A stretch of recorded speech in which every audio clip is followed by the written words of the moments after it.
नमस्कार, प्रणाम अहाँ सब गोटे के। हम छी सोनाली कर्ण और आइ अहाँ सबके समक्ष हम उपस्थित भेल छी एकटा मैथिली लोकगीत लऽ कऽ, जिनकर रचनाकार छथिन रणधीर कुमार आनंद जी।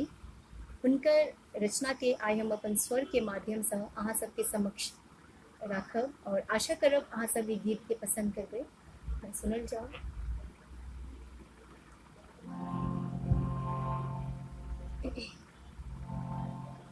पियायो घूंघट किए उठेलो, हम लाजे मरलौ ना। पियायो घूंघट किए उठेलो, हम लाजे मरलौ ना। लाजे मरलौ ना यो सजना, लाजे मरलौ ना।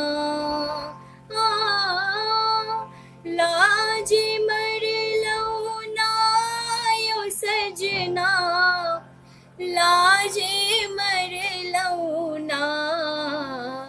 पियायो घूंघट किए उठेलो, हम लाजे मरलौ ना।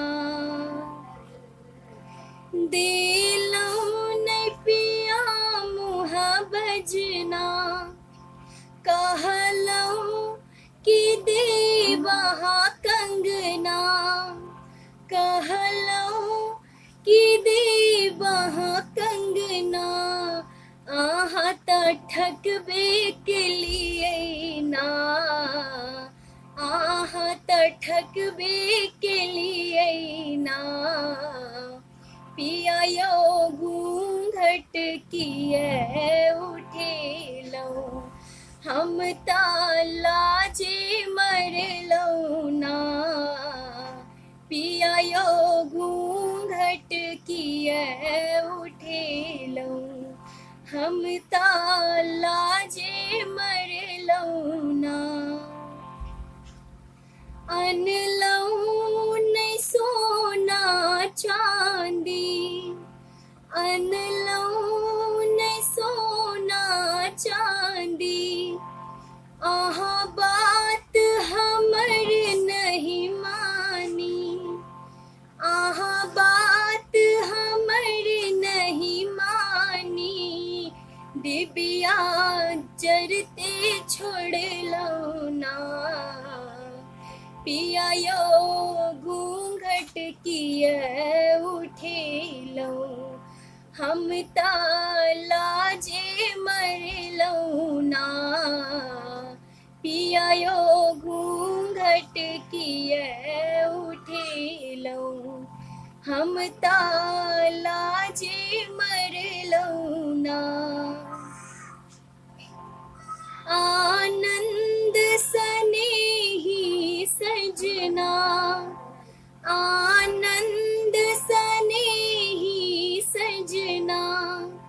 चाही ने हमरा कंगना, चाही ने हमरा कंगना। अहाँ लगे रहियौ ना, अहाँ लगे रहियौ ना। पियायो घूंघट किए उठेलो, हम लाजे मरलौ ना। पियायो घूंघट किए उठेलो, हम लाजे मरलौ ना। पियायो घूंघट किए